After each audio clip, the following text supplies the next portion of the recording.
Selamat pagi para sahabat GKI Kalasis Solo, dimanapun para sahabat berada.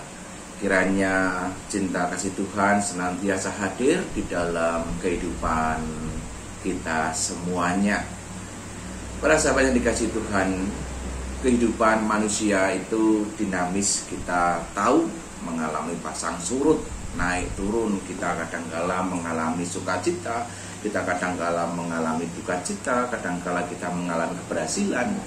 Namun di lain waktu kita juga mengalami kegagalan dan seterusnya dan seterusnya. Berbicara tentang kedukaan, tentang kehilangan, kita juga pernah mengalami. Saya pernah mengalami 3 kali kedukaan yang cukup menghantam diri saya secara psikologisnya, dan itu membuat saya waktu itu pernah mempertanyakan bagaimana sebenarnya maksud Tuhan dari semuanya yang saya alami itu. Harapan pada waktu itu ketika ayah saya sakit parah, harapannya bisa didoakan sembuh dengan sungguh-sungguh, kemudian bisa sehat, pulih seperti sedia kala, kemudian bisa hidup lebih lama lagi. Harapan juga ketika pada waktu itu, ketika ibu saya mengalami kecelakaan, saya berharap bahwa ketika di rumah sakit itu bisa dirawat oleh dokter, oleh perawat yang ada di sana, kemudian bisa kembali bangkit, kembali bangun dari sakitnya karena kecelakaan, peristiwa kecelakaan itu, bisa kembali berjumpa dengan saya, dengan anak-anak dan seterusnya.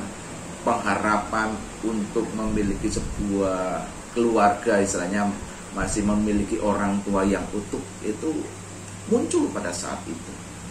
Tetapi fakta yang muncul, fakta yang terjadi adalah di luar dari apa yang menjadi pengharapan saya pada saat itu. Ketika ayah saya mengalami sakit yang parah, kemudian memang disembuhkan, tetapi sembuh dalam arti kemudian ayah saya dipanggil ke pangkuan Tuhan. Begitu juga dengan ibu saya.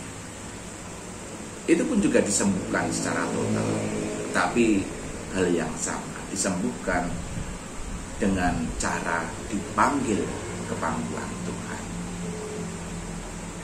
Sebuah pengharapan pada saat itu yang kemudian menjadi berbeda dari fakta yang saya alami, dan itu membuat saya kemudian mengalami sebuah kegoncangan di dalam hati dan pikiran. Kok jadinya seperti ini? Padahal di tengah-tengah situasi pada saat itu saya sedang mencoba untuk menyambut panggilan Tuhan. Tetapi kok ya seperti ini yang saya rasakan. Itu pengalaman kehidupan yang tidak akan pernah terlupakan. Nah, begitu pula kalau kita melihat di dalam kisah Ayub, bagaimana Ayub pun yang dikatakan di sana sebagai orang yang taat kepada Tuhan, orang yang takut akan Tuhan, tetapi mengalami sebuah peristiwa yang berat di dalam kehidupannya. Kalau kita melihat di bagian-bagian awal bacaan Ayub, kitab Ayub ini kan kita melihat bagaimana dia kehilangan anak-anaknya, dan juga setelah itu dia mengalami kehilangan harta bendanya. Dia sebagai orang yang kaya raya pada masa itu, sebagai sebuah keluarga yang hebat. Dibandingkan dengan saya apa sih? Saya bukan apa-apa. Nah, Ayub yang hebat itu, dia kehilangan banyak anak-anaknya, laki-laki dan perempuan, kehilangan harta bendanya, bahkan kemudian dia juga kehilangan istrinya. Tentu hal ini menjadi sebuah momen bagaimana Ayub mengalami peristiwa yang sangat tidak menyenangkan, yang sangat tidak enak di dalam hidupnya, yang sangat tidak nyaman. Dari situasi yang awalnya ada di atas, kalau mau bisa dikatakan di atas, kemudian jatuh jelek sampai ada di posisi yang paling bawah. Bahkan sampai dia pun mengalami sakit. tidak nyaman secara fisiknya. Orang itu dia pun bertanya kepada Tuhan. Dia kemudian mempertanyakan bagaimana sebenarnya Tuhan ini sih. Keadilan Tuhan itu bagaimana, kebesaran Tuhan itu bagaimana. Dan kalau kita kemudian melihat dari pasal-pasal yang ada di dalam kitab Ayub, di sana pun kita melihat ada berbagai macam catatan-catatan yang ditulis di sana. Dan memang ada beberapa sahabat-sahabatnya yang datang kepadanya, yang mengingatkan, Ayub, elinglah dengan dosamu dan seterusnya. Ada yang mengingatkan, kemudian Ayub pun tetap memiliki sebuah pertanyaan di dalam diri. Nah, hal yang menarik adalah ketika Ayub bertanya, ketika Ayub mempertanyakan kehadiran Tuhan di dalam peristiwa kehidupannya, kok sampai sebegitu rupanya yang dialami oleh dirinya. Dia mempertanyakan Allah ada di mana, Allah kok tidak bertindak dan seterusnya. Nah, di dalam bacaan kita pada saat ini, yaitu di dalam pasal 39, saya akan membacakan 3 ayat saja, yaitu 39 ayat 1 sampai dengan ayat 3. Di sana dikatakan, dapatkah engkau memburu mangsa untuk singa betina dan memuaskan selera singa-singa muda? Kalau mereka merangkak di dalam sarangnya, mengendap di bawah semak belukar. Siapakah yang menyediakan mangsa bagi burung gagak apabila anak-anaknya berkauk-kauk kepada Allah, berkeliaran karena tidak ada makanan? Nah, ini adalah sepenggal dari jawaban Allah ketika Allah hadir di dalam sebuah badai. Ketika Allah hadir di sana, dia kemudian bersuara kepada Ayub. Ini berbicara tentang bagaimana Allah itu memelihara kehidupan seluruh ciptaannya. Dia mempertanyakan kepada Ayub, apakah engkau engkau dapat memburu mangsa untuk singa-singa betina itu? Siapa yang dapat menyediakan itu? Ya, semuanya adalah Aku, Allah itu sendiri. Ketika burung-burung gagak membutuhkan mangsa, siapa yang menyediakannya? Ya, Tuhan Allah itu sendiri. Ketika engkau mengalami sebuah penderitaan, siapa yang bisa menolong? Ya, Tuhan Allah itu sendiri. Para sahabat yang dikasihi oleh Tuhan, bacaan kita walaupun hanya sebagian kecil saja yang kita baca pada saat ini, tapi sebenarnya ini hendak mengingatkan kepada kita bahwa di dalam kehidupan ini Tuhanlah pemelihara kita. Tuhanlah yang terus merawat kehidupan kita di tengah-tengah segala persoalan, di tengah-tengah segala pergumulan kehidupan yang ada.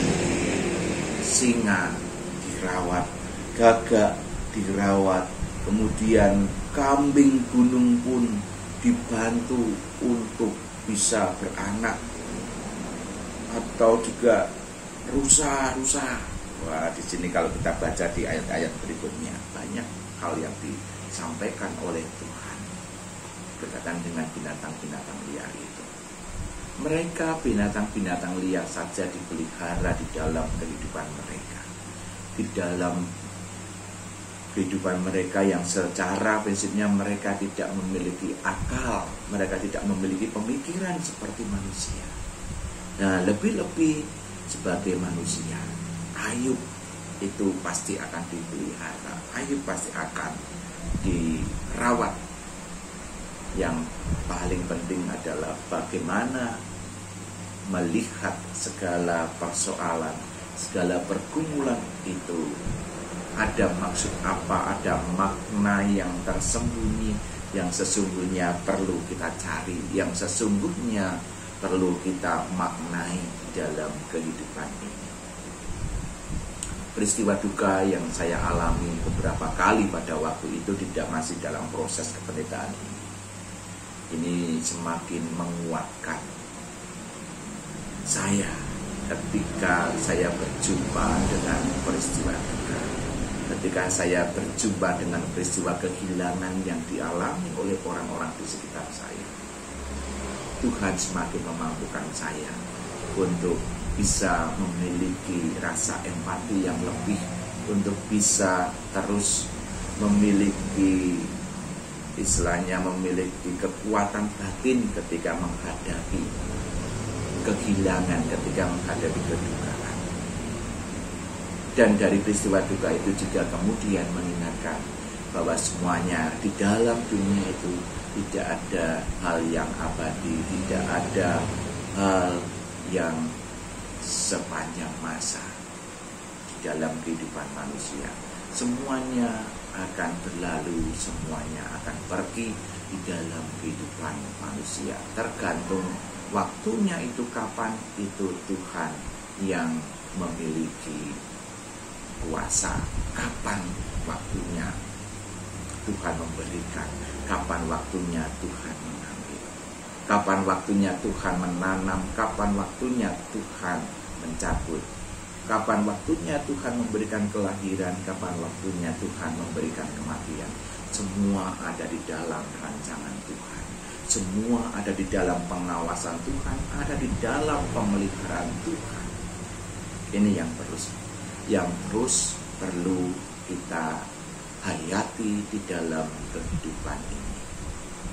Mungkin pada saat ini para sahabat sedang ada di dalam sebuah pergumulan yang berat, yang kemudian mempertanyakan Allah ada di mana, bagaimana keadilan Tuhan di dalam kehidupanku ketika aku sudah mengikut Tuhan begitu rupa, tapi kok ternyata masih mengalami hal-hal yang tidak enak, hal-hal yang tidak nyaman. Ketika kita mengalami pergumulan yang berat, mari kita melihat berbagai macam peristiwa kehidupan yang ada sebelumnya.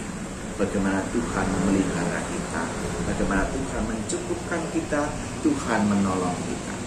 Begitu pula ketika pada saat ini kita sedang bergumul, kita memiliki sebuah keyakinan bahwa dalam pergumulan itu Tuhan tetap hadir, Tuhan tidak meninggalkan kita. Karena Tuhanlah sang pemelihara kehidupan kita, seperti seorang ibu yang merawat bayinya yang ada di dalam kandungan. Selamat pagi, selamat beraktivitas. Kiranya Tuhan Yesus memberkati dan menyertai perjalanan kehidupan kita, langkah-langkah hidup kita.